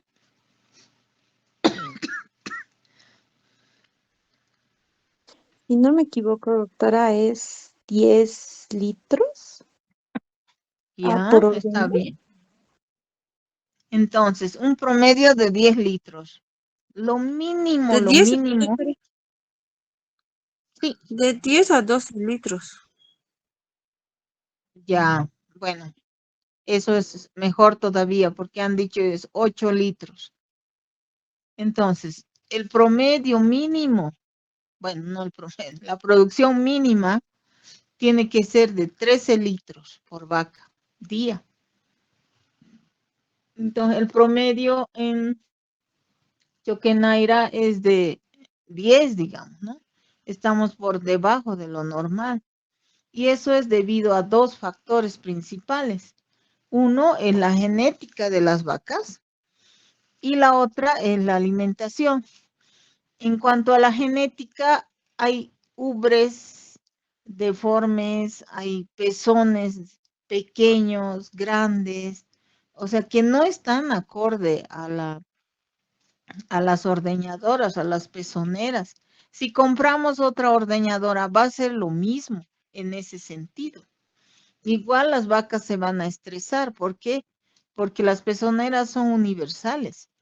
Entonces, lo que se tiene que hacer aquí es una selección genética. O sea, si hay hembras que no tienen los 4 pezones, al menos ese es descarte, eso ya es para la parrillada nomás. ¿Ya? Entonces, no podemos perder el tiempo con esas vacas. Entonces, ustedes como veterinarios tienen que sí o sí sugerir de hacer una selección genética. ¿Ya? Eso es lo que corresponde ahorita. Ahora, el doctor Condori, por ejemplo, dice, no, están bien genéticamente, dice, solo que hay que mejorar la alimentación. Por ejemplo, en cuanto a alimentación, el heno que les dan o el otro, ¿cómo se llama? La otra, preparar. El ensilaje, gracias, debe tener 14% de proteína y tiene 7, la mitad. Entonces, ¿cómo vamos a mejorar la producción de esas vacas? Por lo tanto, hay que hacer un análisis profundo de las vacas en Choquenaira, pero yo siendo la encargada, casi la mitad de esas vacas yo estaría descartando, porque tienen pezones pequeños, tienen pezones asimétricos, tienen pezones delgados. Entonces, todo eso va a incomodar siempre a la ordeñadora. ¿Y eso de qué manera? Cuando ustedes coloquen la pezonera, no va a ordeñar toda la leche. Entonces, ahí se queda y es ahí donde ya conocen ustedes que es el medio de cultivo para el crecimiento de las bacterias. Entonces, eso es lo que hay que recomendar, ¿no? Quizás en una primera instancia es mejorar el ensilaje con el porcentaje de proteína, por ahí mejora también la producción. Pero me pareció muy bueno lo que hizo el doctor Eber de hacer las ordeñas manuales porque es la única forma de controlar si tienes buenas o malas productoras, ¿no? Y poder hacer el descarte posterior.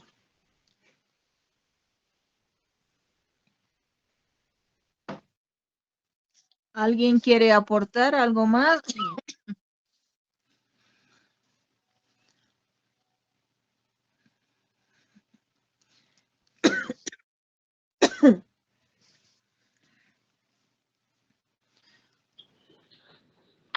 Doctora, disculpe, Adelante. lo que dijo mi compañera de tal vez tener más manos en el área de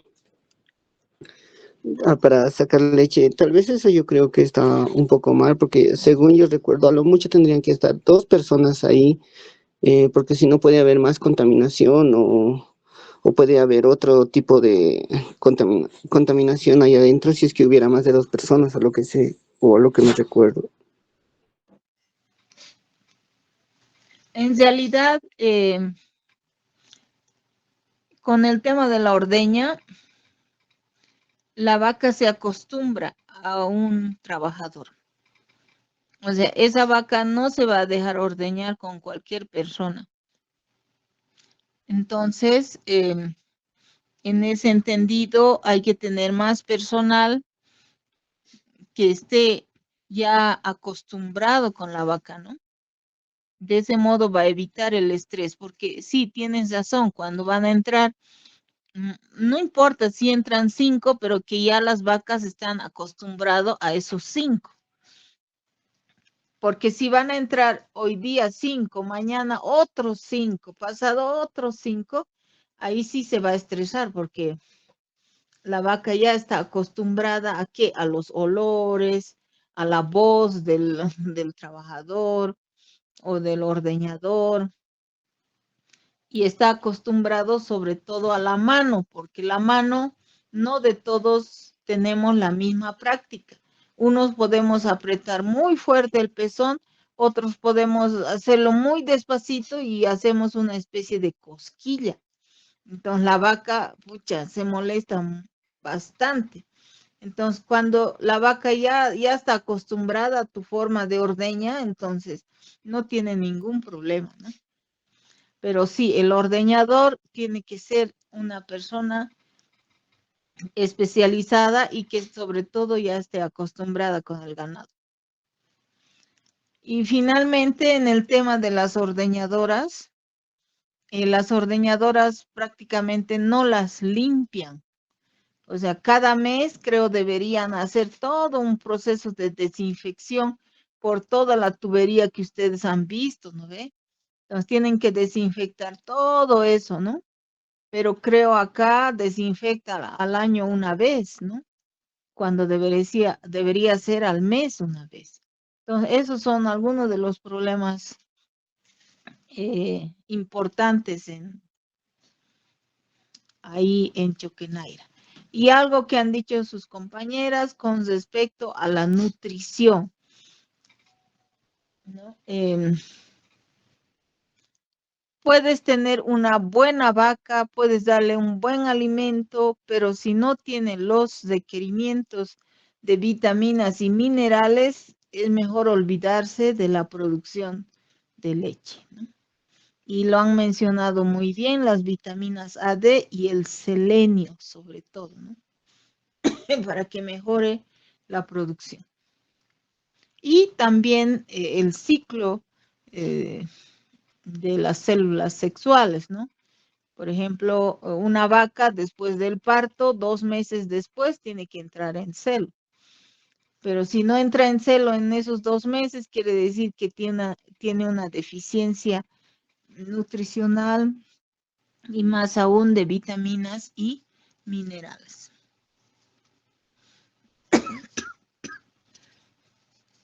¿Alguna consulta?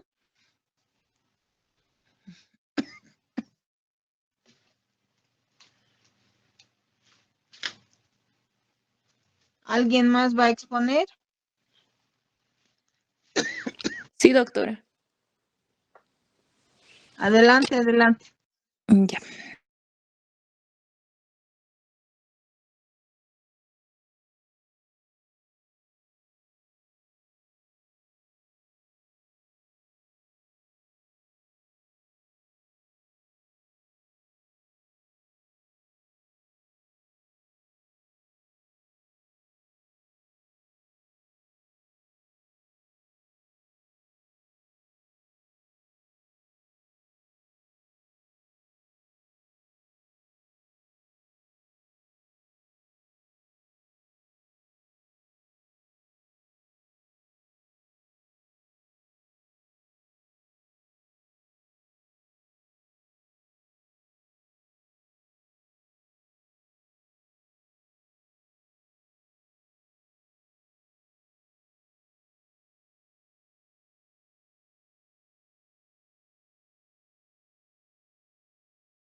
Bueno, doctora, le vamos a presentar lo que son los factores de estrés en ovinos, plasmado acá en un mapa mental.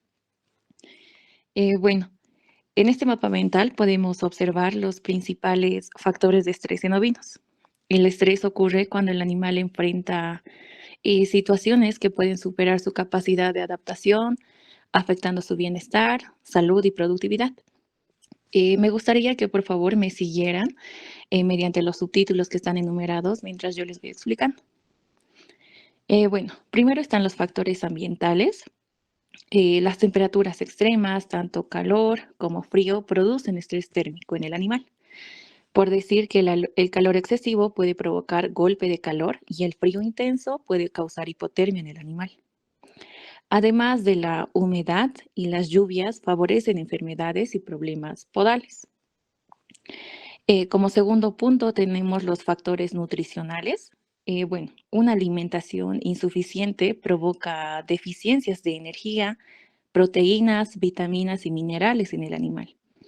Los cambios bruscos que puede haber en la dieta generan trastornos tanto digestivos y disminuyen el consumo del alimento. También lo que es muy importante que es el agua, si es de mala calidad o es insuficiente, provoca lo que es deshidratación y bajo rendimiento. En el tercer punto tenemos el manejo. El transporte genera miedo, fatiga y estrés debido al movimiento y ruido de vibraciones que se da, ¿no? El encierro y el hacinamiento aumentan las peleas y el calor acumulado que hay. Además, un manejo brusco que puede ser con golpes, gritos o en este caso que se utiliza de ayuda a los perritos que podrían ser mal utilizados, producen temor en los animales, es decir, en los ovinos. Y por último, el destete y la separación también causan ansiedad y disminución del crecimiento. Luego otro punto tenemos los factores sanitarios. El parasitismo interno y externo provoca anemia, debilidad y pérdida de peso. Las enfermedades bacterianas, virales o metabólicas afectan el estado general del animal. Así también el dolor causado por heridas, mastitis o problemas podales produce estrés continuo en el animal. También tenemos lo que son, otro punto que son los factores reproductivos. Durante la gestación y el parto, especialmente en el último tercio de la gestación, las ovejas tienen una mayor demanda fisiológica. Entonces, la lactancia aumenta los requerimientos nutricionales y el desgaste corporal. Las fallas reproductivas e infertilidad también generan estrés en el ovino. En los factores sociales, que es otro punto, los factores sociales y psicológicos, los cambios en el grupo, es decir, en el grupo de ovinos, alteran la jerarquía y producen peleas entre ellos. El aislamiento del rebaño causa ansiedad y nerviosismo. También tenemos lo que son los ruidos fuertes o personas desconocidas o movimientos bruscos generan miedo en el animal. Finalmente, otros factores como instalaciones inadecuadas, falta de sombra, mala ventilación o escasez de recursos también afectan el bienestar del animal. Todos estos factores producen consecuencias importantes como disminución del consumo, menor ganancia de peso, baja reproducción y mayor susceptibilidad a enfermedades, ¿no? Por eso es que para reducir el estrés en los ovinos, es importante mantener un buen manejo, una alimentación adecuada, el agua limpia, instalaciones apropiadas y un trato tranquilo hacia los animales. Bueno, eso sería todo. Y continuamos con la exposición con mi compañera. Ya, solo acotando, en el caso del estrés térmico, lo mínimo de variación en cuanto a temperatura hemos dicho en 3 grados. Eso no se van a olvidar. Cuando hay esa variación brusca, significa en 3 grados mínimo. Peor todavía si fuese 5 o 6 grados, ¿no? Ahí todavía el estrés sería mayor. Y luego hay que ver siempre en las épocas de verano, por ejemplo, donde aumenta el calor, hay que hacer, en caso de ovinos, la esquila, ¿no? Porque con un poco de hacinamiento ya va a haber problemas de estrés térmico, ¿no? Entonces, para evitar aquello es mejor esquilar y de ese modo también controlamos esta alteración.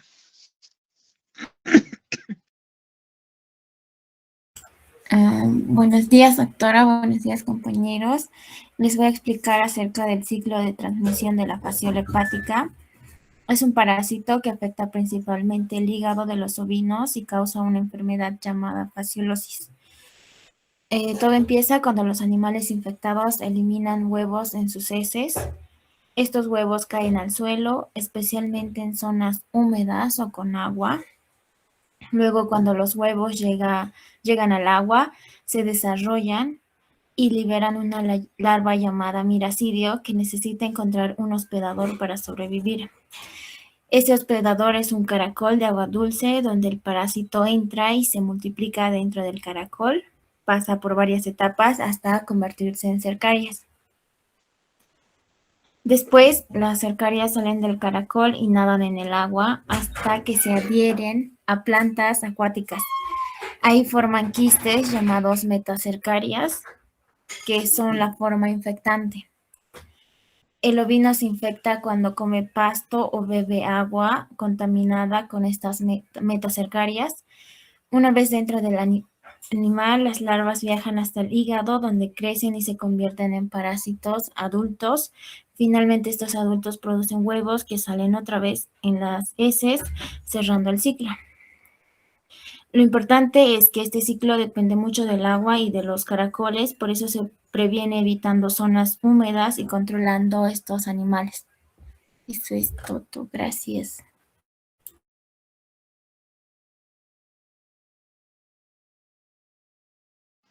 Muy bien, creo con el tema fasciola ya conocemos bastante sobre transmisión y su ciclo, ¿no? ¿Alguien más?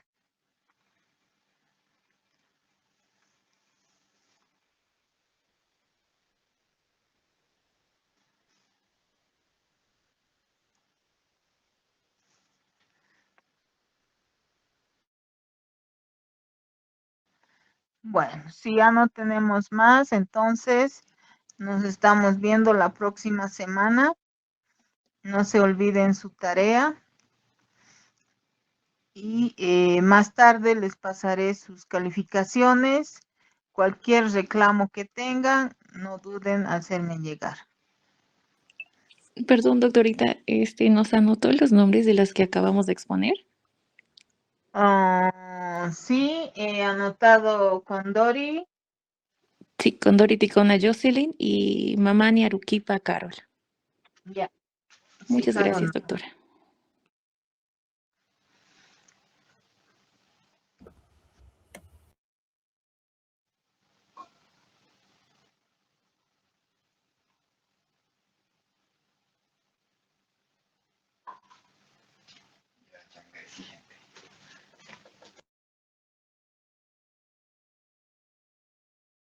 Ok, entonces preparen su tema y nos vemos la próxima semana. Doctora, disculpe por la molestia. Tengo una consulta respecto a lo del examen. Creo que me confundí. Decía, los factores predisponentes del huésped en leishmaniasis corresponden a, decía. La respuesta A era las razas grandes, menores a 1 año, mayores a 8 años.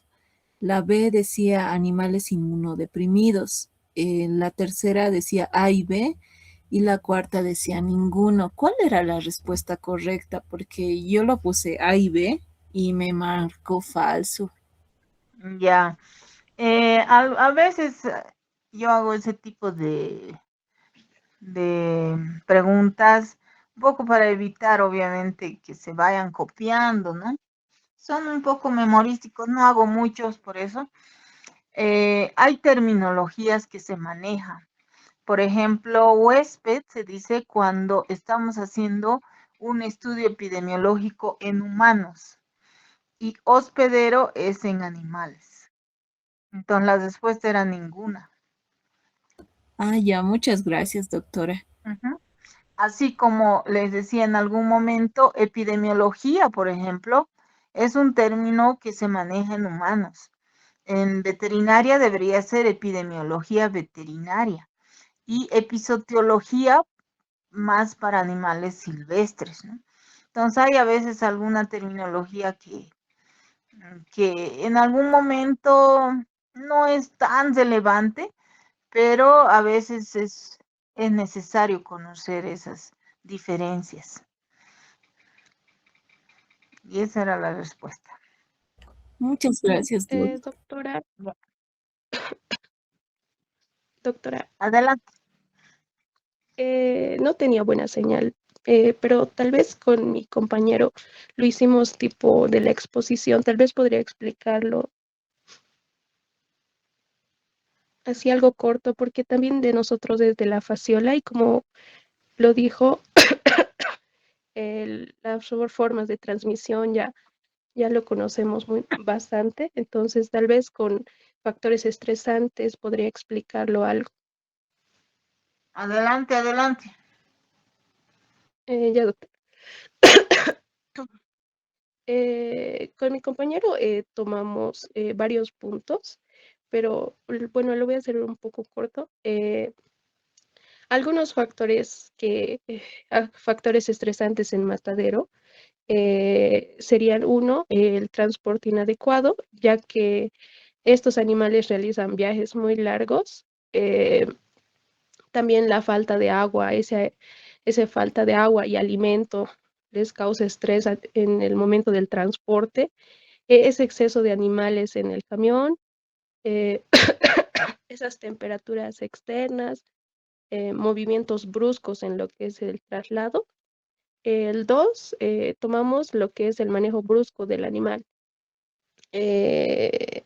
Como tenemos conocimiento en lo que fue matadero, hay momentos en que los trabajadores, por tal vez factores de estrés del trabajo, están gritando o con golpes tratando de tratar a los animales, empujones, maltratos. Esa también sería un factor de estrés para lo que son los animales.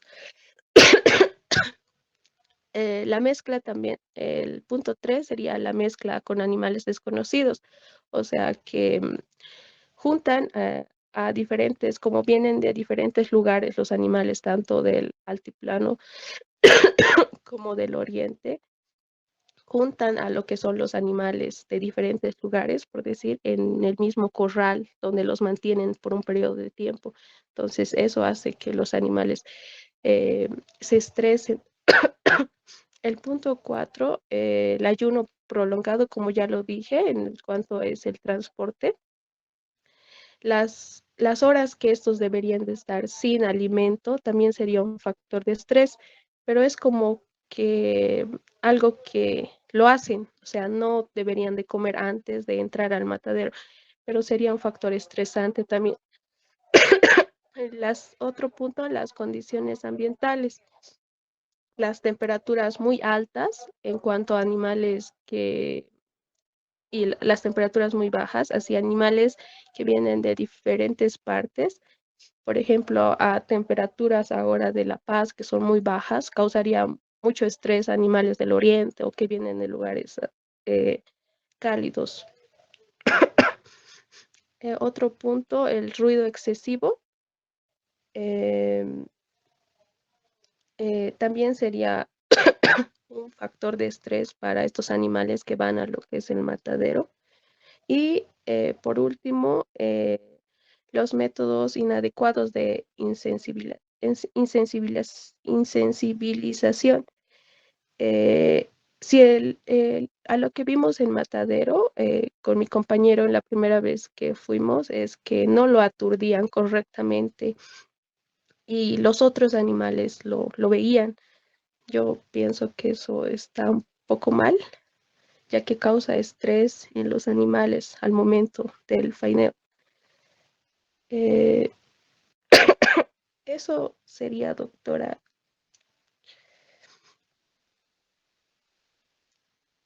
Algunos factores de estrés en cuanto a lo que es el matadero.